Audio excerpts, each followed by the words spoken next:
everyone and welcome to Show of the Week with Outside Xbox. I'm Mike. And I'm Jane, and this week I've been enjoying realistic driving simulator game, Grand Theft Auto Online.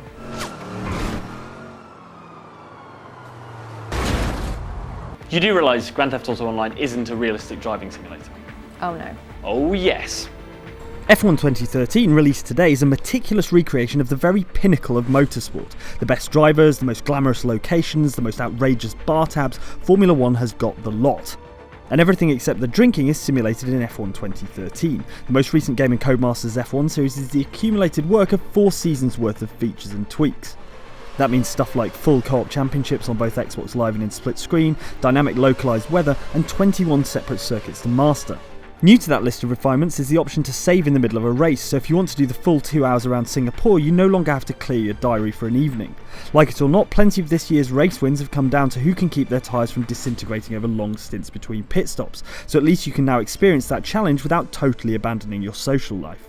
The biggest change in F1 2013 though is F1 Classics mode, which includes 5 80s F1 cars and 2 tracks from the sport's history, Jerez and Brands Hatch. It harks back to the turbocharged era when the cars were violent mechanical bulls, F1 drivers had luxuriant moustaches, and everyone was happy to puff away on cigarettes in a pit lane full of high-octane race fuel. The good old days, as I like to call them. Shut up, Grandad! If you're a prepubescent nipper used to the highly refined modern F1 with its laser-precise cars and pod-people drivers, diving into Classics mode is going to be a bit of a shock. The cars from the 1980s are violent and difficult to control, kicking up dramatic sparks, sliding around and rattling across the curbs. Modern F1 is sort of high-speed geometry. This is proper car control, just faster and more scary. Shell out an extra tenner for the Classic Edition, you also get 6 cars from the 1990s and another 2 tracks, Imola and Estoril. It's day 1 DLC, have no doubt about it, but we're too busy razzing around in Nigel Mansell's astonishing Williams from 1992 to give a damn.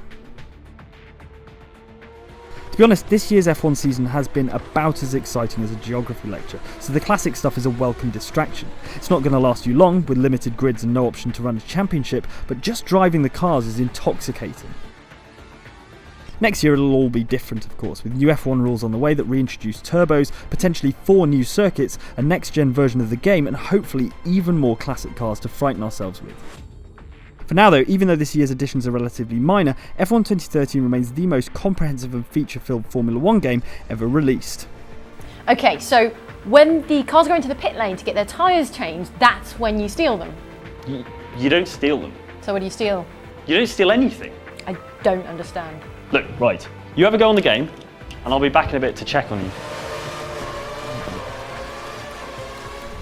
Oh, hey Andy, how's it going? Yeah, good. I saw you were doing F1 for Show of the Week this week, so I've been doing some research into cars. Oh, awesome. What have you been watching? Like Donington 93, Adelaide 86? It's called Cars. It's about some cars who have an adventure, and apparently they can have voices, like the voice of Owen Wilson. You know, just once, I would love to talk to someone who actually knows about cars. That one, he's Here we go then, you've got Mario Andretti and Emerson Fittipaldi just ahead of you. So I give it the big one at the start. Full power! Lights out and away we go then. And let's head off towards Paddock Hill Bend and see where you can position this car. You've just got past 2 drivers in one corner and nearly taken out Mika Häkkinen's rear wing. Excellent effort under braking. You're up to P2 now and only Nigel Mansell ahead of you. So this could be tricky as you try and keep this thoroughbred on the track. It just wants to run away. There's not a huge amount of grip, but that's very good indeed. Even Mansell just touching the dirt down towards Clearways we go now. You've just about kept 2 of the wheels on the tarmac. Tricky final corner this. It's hard work that, yeah, the car washes out really badly. As you can tell, washes out like some dirty linen, quite frankly. Looks like you've picked up some debris on the tyres. You'll lose some grip until it wears off. Right, yeah, and there's the grip. You've lost it. You're going towards the barriers. Oh no! Oh no, you're facing the wrong way. 1, 2, 3, 4, 5, 6 cars going past you in the space of one rubbish moment. I know, that was a disaster, but let's catch them up. That's the fun bit, right? Right, you've got Schumacher ahead of you now. Yeah, because your P9, your nemesis, is now ahead of you. What's your gap between you and Schumacher? It's 3.5 seconds. Through Paddock Hill Bend we go.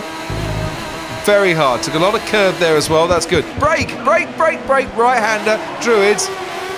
just about got away with that. Bit of opposite lock. Yeah, danced it around there like a ballerina. Weighted down with expectancy and burgers, quite frankly. It's nerve-wracking. I'm glad the real F1 drivers don't have you in the cockpit because it adds to the pressure. Yeah, that is true. It's just when they get home they realise what we've been saying about them all afternoon. I'm trying not to add to the pressure. I'm trying to give you encouragement here, but other than retire, I'm not sure what I could say to help you. Yeah, I think that's probably the best course of action. Maybe don't give up the day job. Mansell's won, by the way, and he's won this for about the last 10 minutes. As to the checkered flag we go, and it's a respectable 9th out of 10, which if you were Satoru Nakajima would have been very respectable in that particular Lotus. If you're Mike here today, is a massive disappointment. I know, I'm gutted, absolutely gutted. And not even in the points in like 1988 either. So they only get points down to 6. That would have been Alain Prost who got 6 in that race. But well done. At least you finished. Yes, I did. Yeah, to finish first, you have to finish. To finish 9th, you also have to finish. So to finish 9th, you have to consider something a little easier next time round. Mike. Sorry, I was just having the most wonderful dream. There'll be time for enjoying yourself later. First, it's the feedback, where we take a look at what you've been saying on the site, on YouTube, and in angry forum posts on Rockstar's website. What's a It's like, but upside down. Okay. Speaking of Rockstar, this week's mostly been given over to GTA Online, with Jane pulling off daring convenience store robberies, then inviting me over to her swanky new pad she bought with the proceeds, and also an additional $399,000 she acquired through microtransactions. Hi, I am interested in sticking you up for money. Don't hurt me! Oh, this place? Yeah, $400,000. This old place. Yeah, it's really expensive. I make a lot of money. The Grand Turk was taken aback by Jane's genteel robbery technique, saying, "Jane, you were so polite during that stick-up. I want to hear you go off like Honey Bunny while robbing the diner in Pulp Fiction. Next time, please?" While Mr. Manguy17 says, just an idea, with a sofa and a kitchen, you should make a show of the week entirely within GTA. Ooh, awesome idea. Hi and welcome to Show of the Week. This week I've mostly been running over Andy.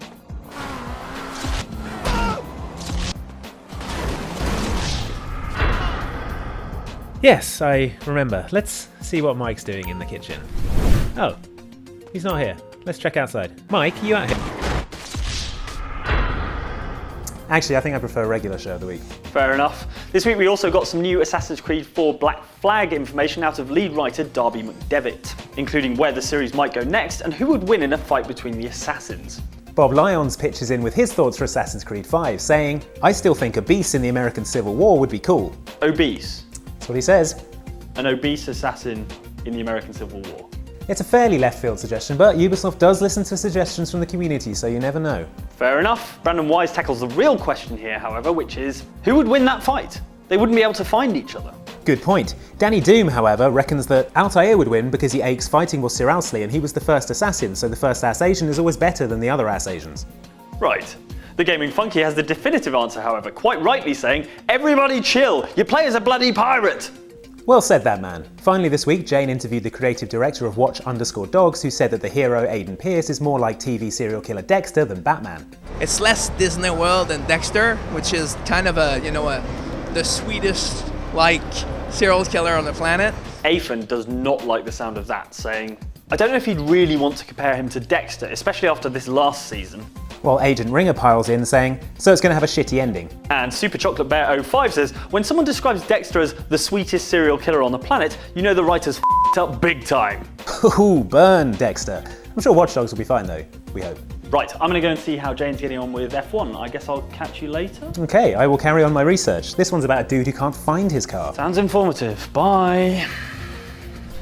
That's it for another Show of the Week, but don't forget to get in touch via the social medias where we are Outside Xbox on both Facebook and Twitter. And if you liked this video, please like it and also subscribe for daily videos from us. Thanks for watching and we'll see you next time.